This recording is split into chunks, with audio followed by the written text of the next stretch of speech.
ভাই কোথায় ছিলিস ভাই? তোকে আমি কখন দিয়ে খুঁজছি। কেন ভাই কি হয়েছে? কাউকে মারতে হবে নাকি? না না ভাই, কাউকে মারতে হবে না। তোর মনে আছে তুই আমাকে 2 বছর আগে 100 টাকা ধার দিয়েছিলিস? আমি জাঙ্গিয়া কিনবো বলেছিলুম, তুই ধার দিলি।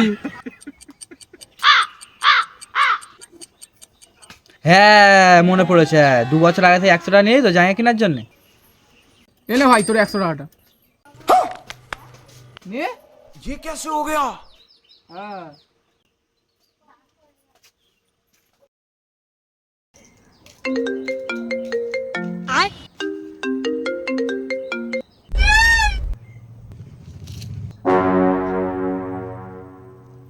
এনে ভাই তোর 100 টাকাটা। আউস আমাকে 100 টাকা দিয়ে দিল, স্বপ্ন দেখছি না। এনে ভাই তোর 100 টাকাটা। চুলটা টেনে দেখে দেয়, আমার স্বপ্ন না তো।